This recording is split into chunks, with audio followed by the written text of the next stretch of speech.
মহাপরিকল্পনা এটা পৃথকভাবে এখন আমি তো ডিটেইলস জানি না। ৭৭ সালে সেই যুগদি গ্রামে আপনি অর্থনীতির চাকা ঘোরানোর জন্য যে পদক্ষেপ নিয়েছিলেন, আপনি সেই অর্থনীতিতে নোবেল পেয়েছেন। বর্তমানে মুদ্রাস্ফীতির হতে আপনি কি পদক্ষেপ নেবেন? আমি অর্থনীতি পাইনি, যুগদি গ্রামের আমি শান্তির জন্য পেয়েছি। ওইটা করতে হবে, যেগুলো বলছেন এগুলো অনেকগুলো বিষয় আছে, একসঙ্গে বসতে হবে, করতে হবে, সব লটর পটর অবস্থা করতে আছে, কোনোটাই শীঘ্র চলে না।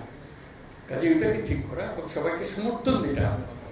আপনারা যদি বলেন যে না এটা পারতেছে না, তাহলে বাদ দাও, তাহলে শেষ হবে না। শেষ স্যার, এই মুহূর্তে আপনার সামনে সবচেয়ে বড় চ্যালেঞ্জ কোনটি? এক কথায় জানতে চাই। একতা, নিজেদের মধ্যে একতা, এটি বড় চ্যালেঞ্জ। একতা হলে সবকিছু সম্ভব। Last question please. স্যার ৩-০ পৃথিবী গড়তে চেয়েছেন আপনি, ১-০ কর্মসংস্থান, মানে বেকারত্ব ২ করে কর্মসংস্থান, সেক্ষেত্রে রংপুর কতটা এগিয়ে থাকবে কর্মসংস্থান? সবাই এগিয়ে থাকবে। আমি কর্মসংস্থান সরকার করে দেবে এটার কথা বলতেছি না তো। আমার কথাটা হলো আমরা চাকরি চাই না, আমরা চাকরি প্রার্থী নই, আমরা চাকরির দাতা। স্যার রংপুরবাসীর উদ্দেশ্যে কিছু বলুন। সেই জিনিস এই আয়োজন, এটা আয়োজনের বিষয়।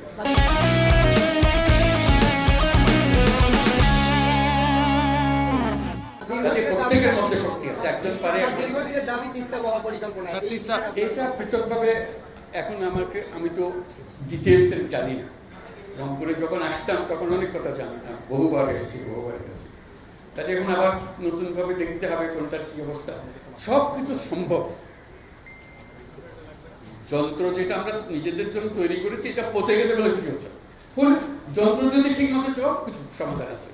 যাতে এখন আমরা যন্ত্রটা ঠিক করি, হলে কাজ করতে থাকবে। ঘড়িটা বাঁচবে যখন ঘড়ি চলে না। অচল ঘড়ি নিয়ে আমি কি করবো? এটা নিয়ে যত কান্নাকাটি করার কিছু করতে পারছি না। যন্ত্রটা ঠিক করার জন্য এটাই হলো মুহূর্ত। সেখানে আপনাদের ভূমিকা খুব গুরুত্বপূর্ণ।